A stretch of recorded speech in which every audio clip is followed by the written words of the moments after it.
ನಮಸ್ಕಾರ ಎಲ್ರಿಗೂ. ಇಂಡಿಯಾಗ ನಾವು ಯಾವಾಗಲೂ ಹೋದಾಗ ಎಲ್ಲ ಕೇಳ್ತಾರೆ, ಅಮೆರಿಕಾದಲ್ಲಿ ರಾಗಿ ಸಿಗುತ್ತಾ, ರಾಗಿ ರೊಟ್ಟಿ ತಿಂತೀರಾ, ಮಾಡ್ತೀರಾ ಅಂತ. ಹೌದು, ನಾವು ರಾಗಿ ರೊಟ್ಟಿ ತಿಂತೀವಿ. ರಾಗಿ ಹಿಟ್ಟು ಸಿಗುತ್ತೆ, ಅದರಲ್ಲಿ ರಾಗಿ ರೊಟ್ಟಿ, ರಾಗಿ ಮುದ್ದೆ ಎಲ್ಲ ಮಾಡ್ತೀವಿ. ನಾನು ಯಾವ ಥರ ರಾಗಿ ರೊಟ್ಟಿ ಮಾಡ್ತೀನಿ ಅಂತ ಇವತ್ತು ತೋರಿಸ್ತೀನಿ. ಬನ್ನಿ ರಾಗಿ ರೊಟ್ಟಿ ಮಾಡೋಣ. ಯೂಶ್ವಲಿ ಯಾವಾಗಲೂ ನಾನು ರಾಗಿ ರೊಟ್ಟಿಗೆ ಕ್ಯಾರೆಟು ಮತ್ತು ಈರುಳ್ಳಿ, ಸಬ್ಸಿಗೆ ಸೊಪ್ಪು ಹಾಕ್ತೀನಿ. ಈ ಸತಿ ನಾವು ನಮ್ಮ ಬ್ಯಾಕ್ ಯಾರ್ಡಲ್ಲಿ ಮೂಲಂಗಿ ಟರ್ನಿಪ್ ಬೆಳೆದಿದ್ದೀವಿ. ಇದು ಹೆಂಗೆ ಅಂದರೆ it's a cross breed of ಗೆಡ್ಡೆಕೋಸು ಮತ್ತು ಮೂಲಂಗಿ. ಸೊ ಅದು ಗೆಡ್ಡೆ ಮತ್ತು ಅದರ ಸೊಪ್ಪು ಎರಡು ಹಾಕಿ ರೊಟ್ಟಿ ಮಾಡ್ತಿದ್ದೀನಿ.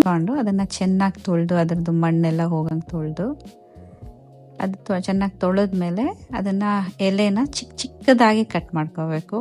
ನಾವು ಸಾಮಾನ್ಯ ಸೊಪ್ಪಿನ ಪಲ್ಯಕ್ಕೆ ಮಾಡ್ತೀವಲ್ಲ, ಅದಕ್ಕಿಂತ ಇನ್ನೂ ಚಿಕ್ಕದಾಗಿ ಮಾಡಬೇಕು. ಇಲ್ಲಾಂದರೆ ಫುಡ್ ಪ್ರಾಸೆಸರ್ ಇದ್ದರೆ ಅದು ಯೂಸ್ ಮಾಡ್ಬೋದು. ಫ್ರೆಶ್ ಸೊಪ್ಪು ಹಾಕೋದ್ರಿಂದ ಟೇಸ್ಟ್ ತುಂಬ ಚೆನ್ನಾಗಿ ಬರುತ್ತೆ. ಇಲ್ಲಾಂದರೆ ಈ ಸೊಪ್ಪಿಲ್ಲ ಅಂದರೆ ನಾನು ಯೂಶ್ವಲಿ ಸಬ್ಸಿಗೆ ಸೊಪ್ಪು ಹಾಕ್ತೀನಿ, ಇಲ್ಲ ಕೊತ್ತಂಬರಿ ಸೊಪ್ಪು, ಸಬ್ಸಿಗೆ ಸೊಪ್ಪು. ಫ್ರೆಶ್ ಸೊಪ್ಪಿರೋದ್ರಿಂದ ಅದನ್ನ ಹಾಕ್ತಿದ್ದೀನಿ.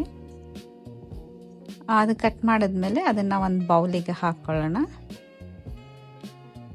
ಆಮೇಲೆ ಈರುಳ್ಳಿನೂ ಅಷ್ಟೇ ಸಣ್ಣ ಸಣ್ಣದಾಗಿ ಹೆಚ್ಕೊಂಡು ಅದನ್ನು ಬೌಲಿಗೆ ಹಾಕೋಣ.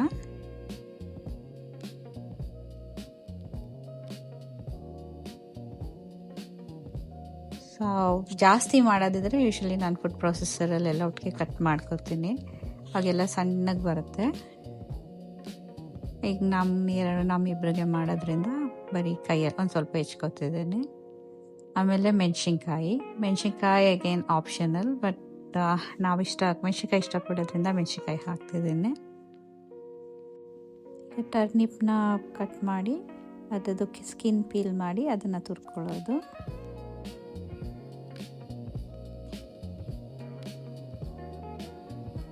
ಪೀಲ್ ಮಾಡಿ ಅದನ್ನು ಅದರ ಜೊತೆಗೆ ಒಂದು ಕ್ಯಾರೆಟ್ನ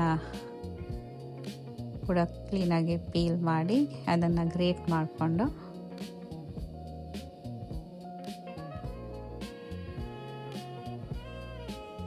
ಅದೆಷ್ಟು ಸಣ್ಣಗೆ ಗ್ರೇಟ್ ಮಾಡ್ತೀವೋ ಅಷ್ಟು ಚೆನ್ನಾಗಿ ಬರುತ್ತೆ ತಟ್ಟೋದಕ್ಕೆ.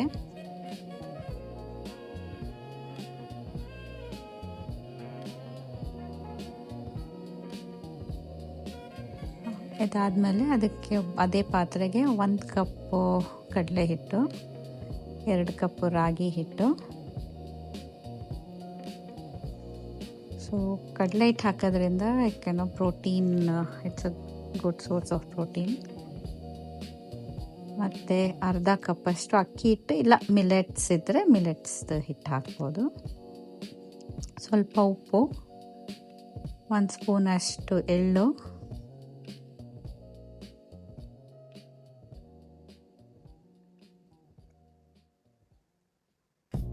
ಒಂದು ಸ್ವಲ್ಪ ಮೊಸರು, ಎಲ್ಲ ಪನ್ನೀರ್, ಎಲ್ಲ ಗ್ರೀಕ್ ಯೋಗರ್ಟ್ ಏನಾದರೂ ಹಾಕ್ಬೋದು. So it's like protein added. ಮತ್ತು ಮೊಸರು ಹಾಕೋದ್ರಿಂದ ಸ್ವಲ್ಪ ಒಂಚೂರು ಈರುಳ್ಳಿ ಎಲ್ಲ ಹುಳಿಯಾಗಿ ತುಂಬ ಟೇಸ್ಟ್ ಚೆನ್ನಾಗಿ ಬರುತ್ತೆ. ಆಮೇಲೆ ಅದು ಚೆನ್ನಾಗಿ ಮಿಕ್ಸ್ ಮಾಡಿ ಸ್ವಲ್ಪನೇ ನೀರು ಹಾಕ್ತಾ ಕಲಸಿ. ಸೊ ಮೊಸರೆಲ್ಲ ಹಾಕಿರೋದ್ರಿಂದ ಏನು ಬಿಸಿ ನೀರು ಬೇಕಾಗಿಲ್ಲ, ತಣ್ಣೀರಲ್ಲೇ ಕಲಿಸ್ಬೋದು. ಆ್ಯಂಡ್ ತುಂಬ ಮಿದಿಯೋದು ಬೇಕಾಗಲ್ಲ. ಅದು ಕಲಸಿ ಒಂದು 10 ಮಿನಿಟ್ಸ್ ನೆನೆಯಾಕ್ಬಿಡಿ. ಆ್ಯಂಡ್ ಅದೇ ಟೈಮಲ್ಲಿ ಚಟ್ನಿ ಮಾಡೋಣ. ಚಟ್ನಿಗೆ ಅರ್ಧ ಕಪ್ಪಷ್ಟು ಕಾಯಿ, 1 ಸ್ಪೂನಷ್ಟು ಕಡಲೆ, ಸ್ವಲ್ಪ ಹುಣಸೆಹಣ್ಣು,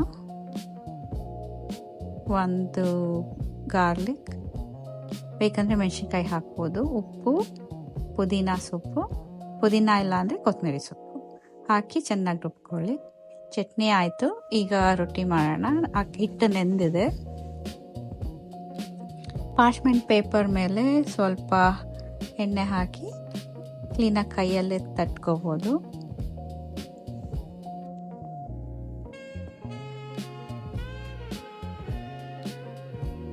ಇದಾದಮೇಲೆ ಹೆಂಚು ಬಿಸಿ ಮಾಡಿ ಸ್ವಲ್ಪ ಎಣ್ಣೆ ಸ್ಪ್ರೇ ಹಾಕಿ ಈ ಥರ ಪಾರ್ಚ್ಮೆಂಟ್ ಪೇಪರ್ ಹಾಕಿ ತೆಗಿಬೋದು. ನಿಮ್ಮ ಕೈಯಲ್ಲಿ ಹಂಗೆ ತೆಗ್ದು ಹಾಕಕ್ಕೆ ಬಂದರೆ ತೆಗ್ದು ಹಾಕ್ಬೋದು, ಬಟ್ ಹಿಂಗೆ ಹಾಕೋದ್ರಿಂದ ಇಟ್ಸ್ ಈಸಿಯರ್.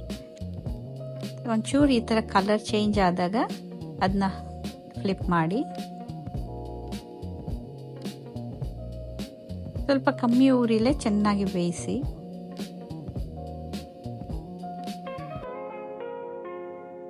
ಈಗ ನೋಡಿ ಇದು ಕ್ಲೀನಾಗಿ ಬೆಂದಿದೆ. So it's ready. ರಾಗಿ ರೊಟ್ಟಿ ತೆಗೆದು ಅದರ ಜೊತೆಗೆ ಚಟ್ನಿ ಮಾಡಿದ್ದೀವಲ್ಲ, ಸೊ ಚಟ್ನಿ, ರಾಗಿ ರೊಟ್ಟಿ, ಕಾಯಿ ಚಟ್ನಿ ಮತ್ತು ಸ್ವಲ್ಪ ಬೆಣ್ಣೆ ಜೊತೆ, ಬೆಣ್ಣೆ ಇಲ್ಲ ತುಪ್ಪ ಏನಾದ್ರು ಹಾಕ್ಬೋದು, ಬಟ್ ಬೆಣ್ಣೆ ಜೊತೆ it taste really good. So ಇದು ರಾಗಿ ರೊಟ್ಟಿ ಕಡಲೆ ಹಿಟ್ಟು, ಮೊಸರು ಎಲ್ಲ ಇರೋದ್ರಿಂದ it's really high protein and delicious healthy breakfast. ನೀವು ಕೂಡ ಟ್ರೈ ಮಾಡಿ ಹೇಗಿದೆ ಅಂತ ಹೇಳಿ. ಚಾನೆಲ್ಗೆ ಸಬ್ಸ್ಕ್ರೈಬ್ ಮಾಡೋದು ಮರಿಬೇಡಿ.